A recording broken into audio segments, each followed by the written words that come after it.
Welcome to It Takes Two. My name is Christopher. I am one half of the It Takes Two crew. Now listen here.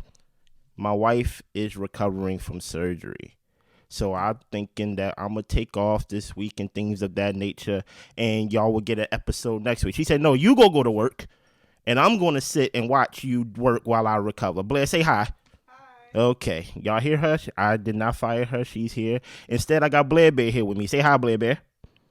Okay, we're going to review season 17, episode 14 of Married at First Sight. I need y'all to subscribe, like, share, comment. We go get into a lot of things. Now, here's one thing I'm going to give y'all a secret about how we feel when we review Married at First Sight. Usually, the worst episodes that we do not like to review is the first two episodes. That is because it's just the wedding. There's not really a lot to say. There's not really a lot to dissect. So this episode is Michael's wedding. So many of y'all may feel like, oh, nothing really happened. Nothing really entertaining happened. But I beg to differ. I got some notes for y'all. Y'all ready? I say, are y'all ready? Okay, let's go. Becca and Austin are leaving to visit Austin's family, so they won't be at the wedding. That's the only time we saw Becca and Austin, okay? Good. So we are preparing for Michael's second wedding. Chloe walks in and she's feeling all these emotions. She's feel excited and nervous, but excited. Michael and his groomsmen been through this before, and she said something interesting while she was in the room preparing for the wedding. She said she's been in love before in previous relationships, but never made it to this point. Then she said, as a recovering perfectionist, she didn't allow herself to have any flaws. So did she allow those past guys to have any? Throughout this episode, we kept hearing about how Chloe called herself a perfectionist and how she's a recovering perfectionist. And now I'm starting to understand why she signed up for the show. Because now it's starting to make it seem like she relies on that. And usually being a perfectionist is an illusion. It paralyzes you from thinking that, like, oh, it has to be done perfect so you don't move. So hearing her say that her relationship never made it far because she was a perfectionist and she didn't allow herself to have any flaws. If she didn't allow herself to have any flaws, she didn't allow her partners to have any flaws either. But I digress. Let's keep going. So throughout this episode, I'm going to try to figure out what's wrong with Chloe. Michael is optimistic about his second wedding. He looks forward to doing the small things with her. Like he said, going shopping and things like that, going to the grocery store, the small things. Chloe talks about her being a perfectionist again. It dictated the decisions she made in her relationship. She even said that she dated some lame men, and that's what I'm talking about. How do we know they was lame? Now, here's the thing about it. My wife, Blair, has always told me that the dating pool, there's piss in it, right?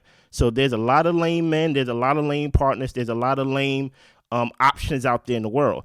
But for her to say that she's a perfectionist, I have to take her word like kind of lightly, because if you're a perfectionist and you didn't allow yourself to have any flaws, that means that you probably was quick to point out the flaws in somebody else because you didn't allow yourself to have any flaws. But she says she's a recovering perfectionist. So maybe she's not like that no more. But I don't know. We don't know much about her. We're going to learn about it, though. Michael shows up in this pink tux. I seen a lot of comments of people saying they did not like that pink tux, and I really didn't want to like it. I was like, you know what? I don't like it either, but the more I saw it, I was like, I do like that pink tux. It wouldn't work for me. It wouldn't work for my personality and things like that, but I feel like it worked for him, especially if you remember a couple episodes ago, that Chloe actually was going to get like a pink wedding dress. It was like a light pink wedding dress. Blair pointed this out to me while we was watching the episode. And I was like, that would have been dope if they both matched, because she had on pink Converses. So in a way, it kind of worked out, right? So yeah, Michael shows up in his pink tux. The guys are talking and basically they're not really saying nothing that is of worth, really. They just basically this is our second time. Hopefully it works out and things of that nature. So we go back to Chloe, and I think it's her friend, one of her bridesmaids. She said, my fear is that no one will be good enough for you, you see. Remember when I said about how she didn't allow nobody else to have flaws? Her friend said, my fear is that no one will be good enough for you, and that she is protective of her friend, and she wants Michael to see the great person Chloe is. When I hear stuff like that, I'm like, okay, okay, I know you're supposed to say nice things at the wedding, and it's the wedding day. I'm not going to pick people that's going to say bad things about me. But if I compile that with what Chloe keeps saying about herself, I'm like, oh, I don't think Michael stands a chance. I think any flaw that Michael has down the line is going to be a big flaw. It's going to be made to be a big flaw and things of that nature. Now, hopefully there's some grace, because I will say, even when they first matched him, I said off top, I said she ain't gonna like him because he seems like very like a vibrant personality, and she's a minimalist. So she's probably a minimalist in personality, minimalist in materials. She just seems very stern. Maybe I'm wrong. Maybe I'll learn. We will learn about this since we are looking at this wedding, right? So Orion and Brennan walks into Michael's dressing room like the villains they are, and they begin to give advice, and I am confused. What is Orion and Brennan, for one, what is Orion doing there in the first place? And number two, what are they going to tell Michael that is going to help him in his marriage that they can give? Orion asked for a divorce in episode probably 3 or 4 or whatever it was. He didn't even make it to the apartments, basically. He made it to the apartments to divorce. And Brennan is going through a terrible marriage right now. What advice can they give Michael? So we move on to the part where Michael, he sends Chloe a pre-wedding gift. I think he got her a necklace, like a gold necklace with like a small diamond in the middle. And she got him cufflinks. He said, look, even if the cufflinks match or not, I'm going to wear my wife's cufflinks. Good job, Michael. So now we are entering the venue. Emily and Brennan are there. Chloe is there. Orion is there. And Lauren is there. Now I am confused even more because I'm like, okay, Orion is there. If Orion is there, I'm not expecting Lauren to be there because Orion basically put Lauren through all this stuff. We all know the whole story between them two. And I'm thinking, like, Lauren, you shouldn't want to be there, but she's there. Confusion all over me, right? Chloe keeps talking about her perfectionist ways, about her being a perfectionist. She's very nervous about this whole experience. And she started having second thoughts. Well, that fits because she's the second choice. That's what I wrote down, right? So we are back inside the venue, and Michael needs a touch-up on his hair in front of everyone. So he had a friend come up and spray hairspray in his hair in front of the venue, in front of the guests and stuff like that. And like I said, I just think that based on Michael's personality, that it is not going to match with Chloe because he just seems like a lot, right? But hey, it's married at first sight. Weird things happen. Michael is at the altar waiting. Now, here is where Married at First Sight missed a great opportunity. I feel like, this may be mean, I feel like they should have had a bride reject him at the altar again for the second time. That would have saved this season. If he would have been at the altar waiting for his bride to come down, and then his bride come down, the second one, and she says, I'm sorry, I can't do this. Chef kiss. It would have been perfect TV. Instead, they're going to make us watch a second wedding 17 episodes in, whatever, 14 episodes in rather. So Chloe walks down and she stays this time. This bride stays, right? Michael finally has his wedding. Are we happy Michael has this moment?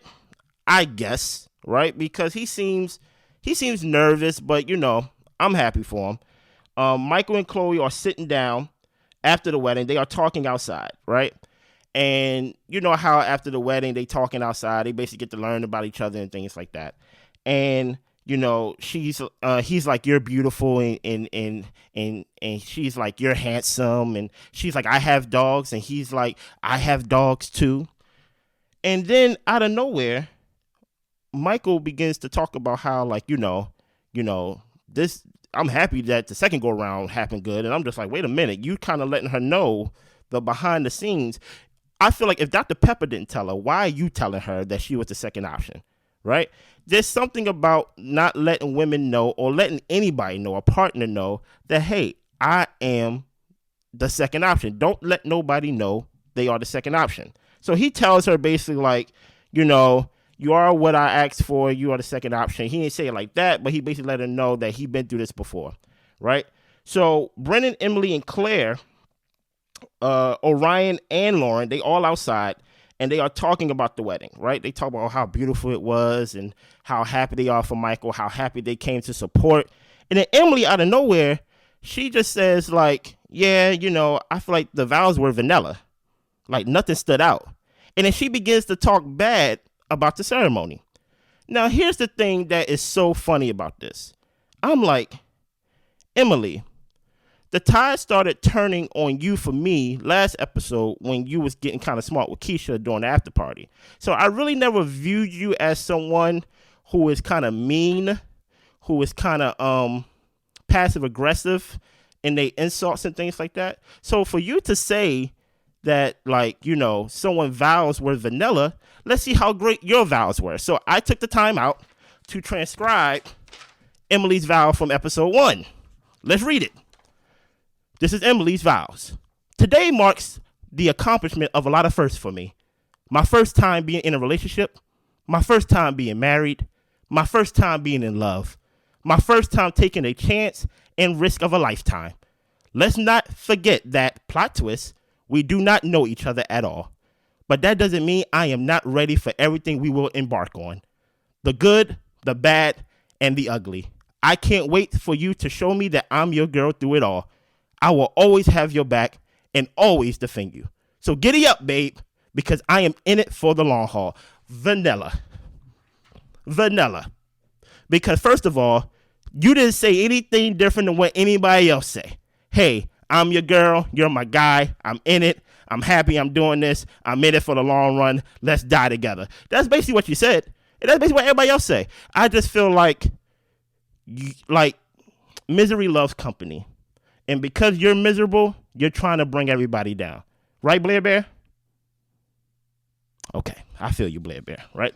So, yeah, that was something that you didn't have to say. Even Lauren reacted. She was like, okay, Emily, like, that's kind of wild. So, anyway, Michael and Chloe, they meet up with the group. Everyone introducing themselves, and Claire introduces herself, and then she says, my husband isn't here. Excuse me, you don't have a husband no more, Claire. Claire, there's no reason for you to say, hello, my name is Claire. Sorry, my husband isn't here. His name is Cameron, but you will meet him soon. You don't know that. You haven't seen Cameron since he said his chest hurt. So I don't even understand why you are saying, like, my husband. It wasn't my husband when y'all was playing the 1, 2, 3 divorce game or the 1, 2, 3 separate game. It wasn't my husband when you was quote unquote not showing no type of emotions or any type of vulnerability as he accused you of. And this is not me sticking up for Cam. I do not like Cameron.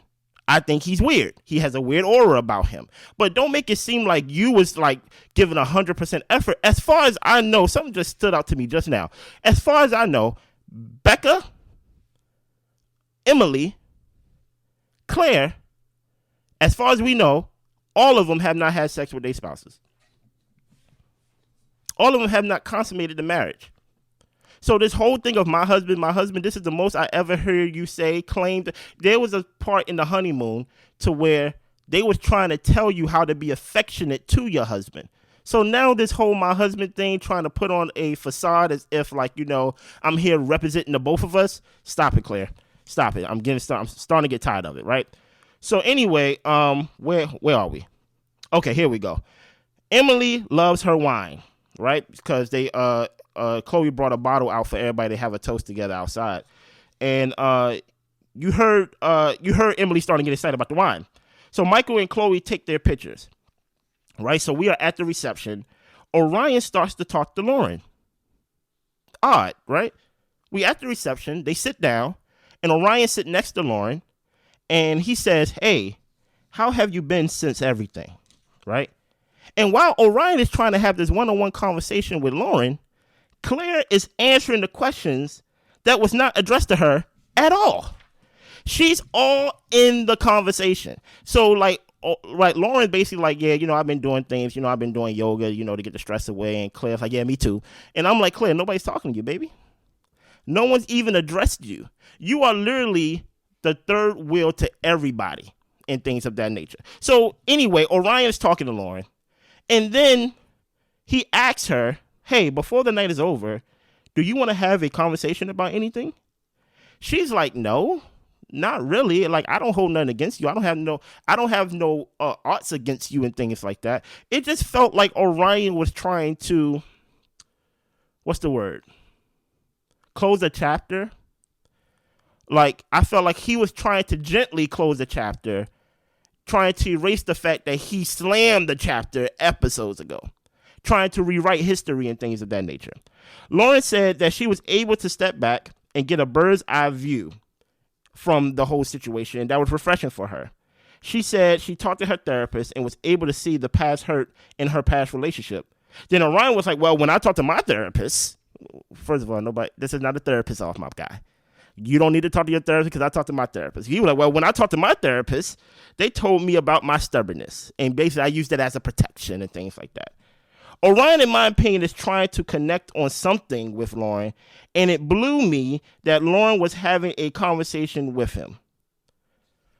Lauren, I seen you cry. I seen you literally like kneel on the ground and cry. I seen you basically say, listen here, you're not going to basically attack me and things like that. Y'all called Pastor Kyle on vacation. And basically, maybe for you, you may have felt like you can have a conversation with him. But for us viewers, I felt like you did not owe him that. I felt like he did not even give you the decency to basically talk to you outside of when there's cameras showing and things like that. I feel like every character, every castmate on the show is put on a facade. Behind the doors, he was texting you and not talking to you. Behind the doors, he said he was going to talk and try to work it out, but then he spew up divorce on you. And now you actually giving him the grace to actually have a conversation with this scumbag. I don't think you owed him that. I actually don't think you owed yourself to even come to this wedding thing. Because to me, he made the decision for you that you won't be part of this cast, that you won't be friends with this cast, because he said, I want a divorce 3-4 episodes in. That's not fair. Before y'all even get to the apartments. And then at the end of the conversation, he was like, can I have a hug? I'm like, what am I watching here? Y'all are not friends. Y'all don't have nothing to fall back on. This is not like friends that became lovers, right? And then like y'all just had a falling out. Y'all are not friends. So she gave him a hug. Lauren, you disappointed me. I'm not saying you should have hit him, but I'm just saying you shouldn't have gave him a hug, right? So anyway, let's move on. Chloe sits with the ladies, right? Michael is with the guys. And when I say the guys, I'm talking about Brennan and Orion. Chloe is with Emily, Lauren, and Claire, right? Chloe is like, why? Oh, here we go. Chloe is like, I wonder why the experts didn't match me with Michael the first time. Because Michael put it in her head that she's the second choice, that she's the second option. So now she's kind of like thinking on that a little bit, talking about like, wow, what was it about me that they didn't match him up the first time? Well, let me give you a little insight, Chloe, just to ease your mind. We all guessing. They all guessing. They look at it, they say dogs. White. You get what I'm saying? Black, white. Oh, they messed up that time. And they was like, okay, we're not going to do that again. You know? So they all guess it. I feel like they should have. It's a two-sided sword. I feel like Michael shouldn't have told her that she was the second option. While at the same time, I feel like they are playing up this like Michael second wedding thing. Michael never got married. He never even got a chance to even kiss his wife, to even touch his wife. Only thing he saw was what she looked like and things like that. So it's not like she is really the second option. She's really the first option because nothing really happened. This is not someone that went through a marriage, then went through a divorce, and now they're going through a second wedding. Michael was never given the opportunity to get married at first sight. So to even plant that seed in Chloe's head, I think that was a bad idea because she's going to imagine it more than what it really was. That's just my opinion. Tell me what y'all think in the comments below. Also, let me know how I'm doing in the comments. It feels kind of strange talking and doing the commentary by myself. Write in the comments, come back, Blair. Put that in the comments, right? So, yeah. So, Michael asks for some advice from Brennan and from Orion. This is craziness. Brennan said, you are going to have your own journey, do you, basically. Like, basically, every decision you make is not going to be the wrong decision because it's your decision, it's your journey. Now, here's the thing about it. Getting advice from one divorcee, right? And the other person is in an unhappy marriage is wild to me. But my thing is, Austin's not there. And on top of that, Austin not having sex with his wife. Cam's chest hurt. This is all who Michael had. And I feel bad for Michael. I feel bad for Michael because he don't have nobody who's in a happy marriage, who's actually doing it correct, that can actually give him some real advice. So he go get vanilla advice, as Emily would say. Hey, do you? It's your journey. Take it slow. Breathe. No real advice. You know, somebody who never been married could give those advice, right? So anyway, the woman begins to give her advice. Mind you, none of these women, this is so funny, none of these women are happily married. Claire is basically divorced. Emily is on her way there. She's on a highway to divorce. She's not happily married. And Lauren is divorced. So you got the men over here giving advice and the women giving advice. But out of all the castmates that's at the show, that's at the venue, that's at the reception, none of them are in happy marriages. Ain't that crazy? Ain't that crazy? Emily kept talking about have fun, you know, have fun. Brendan put that in her head. You know what? Let's just have fun. You know what I mean? Listen here, Emily. No one gonna play soccer every day in their marriage. No one's not gonna like be friends every day in their marriage. No one's gonna reset every day in their marriage and things of that nature. And Claire is basically saying, yeah, fun is step one. It's square one. Once you start with fun and things like that. Hey, Claire, tell me what fun you and Cam had throughout this whole process. Cause I was it fun when he took you in the basement and y'all saw the spiders on like the mouse trap and stuff like that? Was it fun when you tried that nasty thing and you thought it was ugly? Was it fun when they was telling you, hey, why don't you try touching his shoulder so you can show some affection? Was it fun when y'all played the 1, 2, 3 divorce game? Y'all just talking to talk. Don't get me started. I feel like I'm making good time. I'm gonna get y'all out of here in less than 30 minutes and I'm just going on a tangent. Forgive me, right? So anyway, Claire said being at the wedding, this is interesting. Claire said being at the wedding brings her back to a place of reflection and that she's really missing Cameron, right? She steps out to call Cameron and of course he doesn't answer. Claire, stop fronting for the camera. You don't care about that man. I can say that confidently. You don't care about that man. I watched the after parties. I watched the after parties where both of y'all was on there on separate times. So you at the wedding and you're like, oh my goodness, I miss Cameron. Why aren't you with Cameron then if you miss him? He just had a heart procedure, whatever he had. His chest hurt. Why aren't you with him? Is it because maybe he said, don't be with me? If he felt like you was an asset to him, he would be like, I want you near me. I want you around me, right? I give you a little insight. My wife had surgery, right? It's not emergency surgery. It's a planned surgery just to fix something that, you know. And she didn't tell me to go to my friend's house while she recover. You get what I'm saying? She didn't go to her parents' house while she recover. She's here with me, her husband, right? Because I'm an asset. I'm going to help her out. But Cam don't view you as an asset, Claire. You don't view him as an asset. So I don't even understand why y'all playing this like I'm going to be nice for the camera. I'm missing my husband and things like that. I'm going to call him. So she steps out. She call him. He don't answer. The girls asked him, hey, how's Cam doing? She said he ain't answer. Of course he didn't. He don't like you, right? Boy, this episode was something else. Where am I? Right? There we go. Chloe talks to Michael's groomman, right? Chloe, the bride. Chloe talks to Michael groomsman, and Michael talks to Chloe's family.